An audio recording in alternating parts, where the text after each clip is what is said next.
ईद पर board exam की तैयारी करो। देखो, ईद की नमाज़ पढ़ने जाओ, ईदिया लो, शीर कोरमा खाओ, एंजॉय करो, मना नहीं कर रहा। इंजीनियरिंग यूनिवर्सिटी में जाना इतना आसान काम नहीं है जितना आसान सोच रहे हैं आप।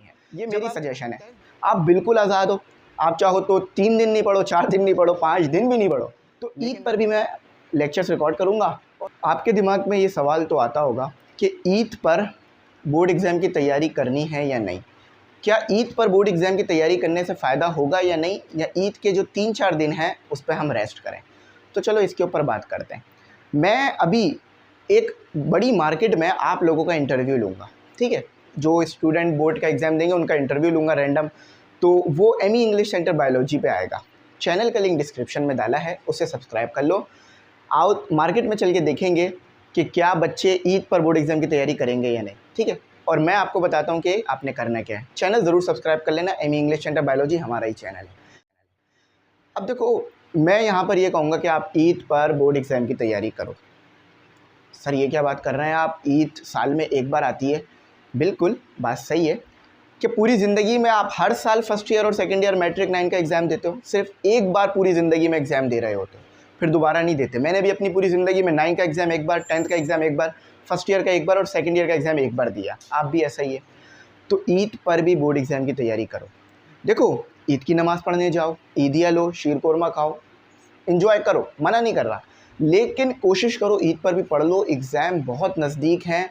ऐसा ना हो कि फिर आपकी तैयारी अच्छी ना हो। ईद पर भी हिम्मत करके पढ़ लो। अगर ईद पर आपने पढ़ लिया ना, तो देखो मोटिवेट हो जाओगे, आपके अंदर मोटिवेशन आ जाएगी।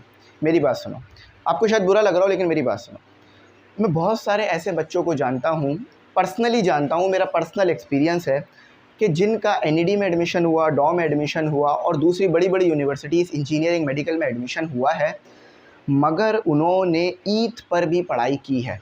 और कितना टाइम पढ़ाई की है? 2-3 घंटा नहीं, 8-8, 9-9, 12-12 घंटे उन्होंने ईद पर पढ़ाई कर कर एप्टीट्यूड टेस्ट की तैयारी, फर्स्ट ईयर, सेकंड ईयर की तैयारी कर कर उन्होंने इंजीनियरिंग यूनिवर्सिटीज़ में एडमिशन लिया है। देखें, इंजीनियरिंग यूनिवर्सिटी में जाना इतना आसान काम नहीं है जितना आसान सोच रहे हैं आप।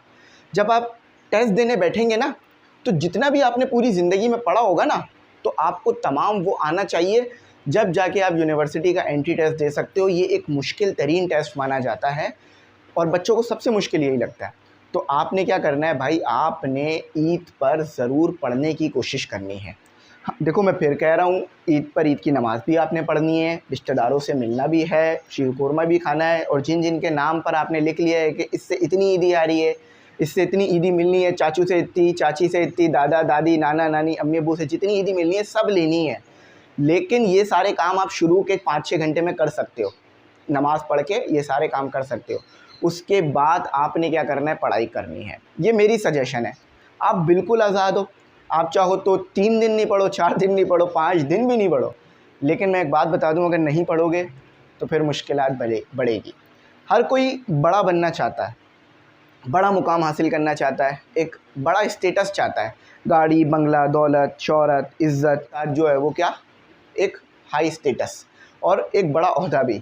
लेकिन ये सारी चीज़ें आपको तालीम से मिलेंगी। आपने अगर अच्छी एजुकेशन हासिल की होगी, आपकी अच्छी डिग्री होगी, तो आपको ये सारी चीज़ें मिलने में बड़ी आसानी हो जाएगी। तो आपने ज़रूर पढ़ाई करनी है, मेरी बात को रखना है। मैं बता देता हूँ, मैंने भी पढ़ाई की है ईद पर, ठीक है? और मैं इंशाल्लाह ईद पर लेक्चर रिकॉर्ड करूँगा, ठीक है? ईद पे मेरा वैसे आना जाना नहीं होता ज़्यादा, फ्रेंड फैमिली कुछ ज़्यादा नहीं है। तो ईद पर भी मैं लेक्चर्स रिकॉर्ड करूँगा और शायद ईद पे अपलोड कर दूँ। अगर ज़्यादा व्यूज़ नहीं आए तो फिर चौथी ईद से शुरू कर दूँगा। तो मैं भी मेहनत करूँगा, आप भी करो। बस मकसद ये है कि तालीम, एजुकेशन प्रमोट हो जाए, एजुकेशन सबको मिल जाए, ताकि फिर सब आगे बढ़ सकें और पूरा मुल्क तरक्की करे। एक और बात बताता हूँ, मेरा ना इस कोचिंग एमी इंग्लिश सेंटर का मकसद पता है क्या है? कि अगर आप किसी की मदद करना चाहते हो ना, तो उसे मछली पकड़ के नहीं दो, मछली पकड़ना सिखा दो। फॉर एग्जाम्पल, मछली पकड़ के दोगे, वो सिर्फ एक मछली खाएगा और फिर आप चले जाओगे तो वो भूखा रह जाएगा। एजुकेशन दे दोगे यानी मछली पकड़ना सिखा दोगे, तो वो पूरी ज़िंदगी मछली पकड़ेगा, उसको बेचेगा, मेहनत से खाएगा, इज़्ज़त से खाएगा, ख़ुद भी खाएगा, घर वालों को खिलाएगा, एक इज़्ज़तदार शहरी बनेगा और उसका एक मकाम बनेगा माशरे में, वो एक इज़्ज़तदार इंसान हो जाएगा। और इज़्ज़त बड़ी इंपॉर्टेंट चीज़ है और ये माशरे में हमें बहुत ज़रूरत होती है। आई होप मेरी बात अच्छी लगी होगी। अगर कुछ बुरा लगा हो तो भाई माज़रत है, कमेंट सेक्शन में मुझे बुरा भला नहीं कहना। तो थैंक्स फॉर वॉचिंग। अल्लाह हाफ़िज़। अपनी कीमती दुआओं में ज़रूर याद रखें।